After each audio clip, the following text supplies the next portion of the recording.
दिनेश और गायत्री नामक पति पत्नी रहते थे। उनके मालिनी और चंदू नामक 2 बच्चे भी थे। दिनेश एक छोटा नौकरी करता था और उसी से आए हुए पैसों से अपना घर चलाता था।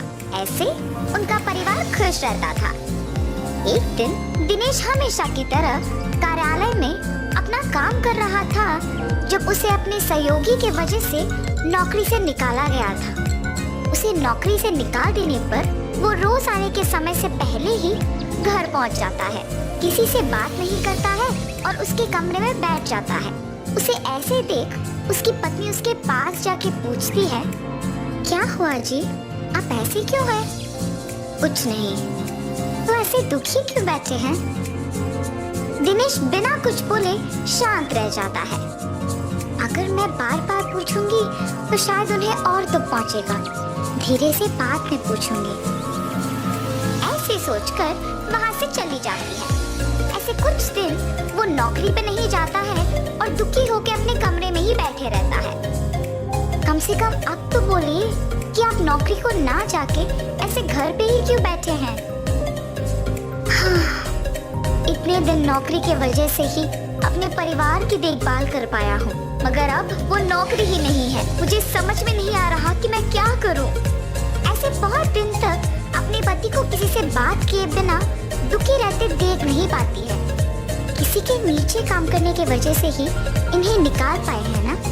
खुद से व्यापार करने का कोई तरकीब निकालना होगा, ऐसे सोचती रहती है।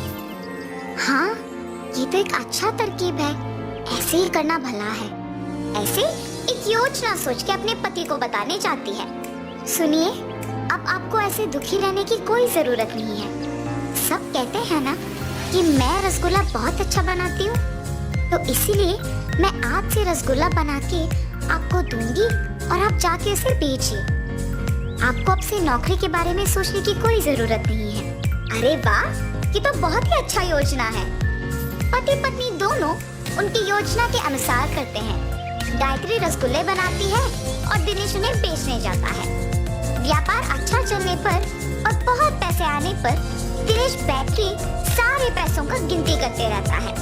पैसे तो बहुत आ रहे हैं, अब से मुझे हर रोज जाके रसगुल्लों को बेचने की कष्ट लेने की कोई जरूरत नहीं है।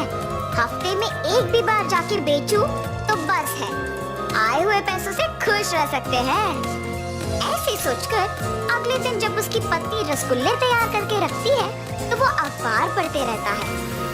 मैंने रसगुल्लों को बहुत पहले तैयार कर दिया है जी, अब तक आप नहीं गए। आज से रसगुल्ले हर रोज बना के रखने की कोई जरूरत नहीं है। मैं जिस दिन कहता हूँ उसी दिन बनाऊं तो काफी है। आज मैं रसगुल्ले बेचने के लिए नहीं जा रहा हूँ। अरे रे, तो फिर आज बनाए हुए रसगुल्ले व्यर्थ हो जाएंगे ना। आज के लिए इनको बेच दीजिए ना। मुझे पूछे बगैर तुमने रसगुल्ले क्यों बनाए, इसीलिए इन्हें बेकारी होने दो। ऐसे गुस्से में उसकी पत्नी से कहता है और उन रसगुल्लों को बेचने बाहर जाता है। तब से उसके विचार के अनुसार ही तभी रसगुल्ले बनवा के बेचने जाता है जब उसे पैसों की जरूरत होती है। एक दिन गायत्री के पास एक आदमी आता है। जी, कौन है आप, किसके लिए आए हैं? माता, मेरा नाम आदित्य है, मैं पड़ोसी गांव में रसगुल्ले बेचता हूँ। जब मैंने सबको पूछा कि रसगुल्ले कौन अच्छा बनाता है तो एक औरत ने आपका नाम लिया, इसीलिए मैं आपको ढूंढते हुए यहाँ आया। आप मुझे हर रोज ऐसे रसगुल्ले दे सकते हो? क्या मैं इस आदमी को रसगुल्ले बना के दूं या नहीं? लेकिन पड़ोसी शहर में ही तो बेचेगा ना। ऐसे सोच में पड़ जाती है। क्या हुआ माता, आप मेरे पूछे हुए सवाल का जवाब दिए बिना सोच में पड़ गए? क्या मुझे रसगुल्ले बना के देने में आपको कोई दिक्कत है? अगर है तो बोल दीजिए, हम उसका हल ढूंढेंगे। लग रहा है कि ये आदमी अच्छा ही है। अगर मैं इनको मेरे पति के बारे में बताऊंगी तो शायद हम दोनों मिलकर उनमें बदलाव ला सकेंगे। आप किस बारे में इतना सोच रही हैं?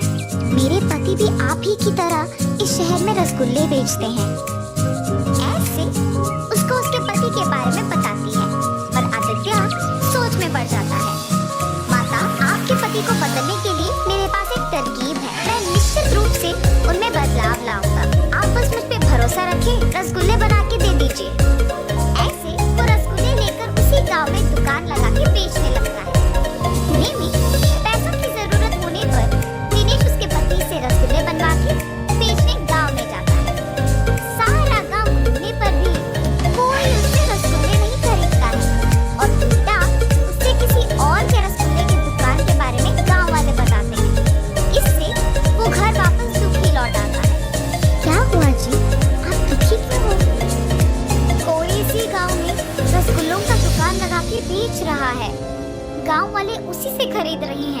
कि वो बहुत स्वादिष्ट है।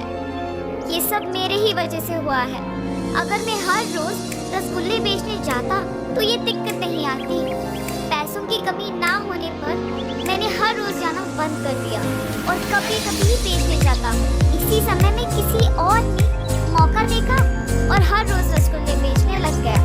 ऐसे कह के तब से हर रोज गांव में जाके रसगुल्ले बेचने लग जाता है। हमेशा की तरह सभी दिनेश के पास नहीं आए, पर भी व्यापार उसका ठीक ही चल रहा था। आदित्य जब गायत्री के बनाए हुए रसगुल्लों को देने आया था तो वो गायत्री को दुखी देखता है। अरे क्या हुआ माता, ऐसे दुखी क्यों हैं आप? कुछ नहीं जी, मेरे पति के बारे में मैंने तो बताया ना आपको। वो आजकल सुधर गए हैं और हर रोज रसगुल्ले बेचने गांव जा रहे हैं। मगर किसी और ने हमारे ही गांव में रसगुल्लों का दुकान लगाया और इसकी वजह से उनका व्यापार पहले जैसे अच्छा नहीं चल रहा और वो दुखी है।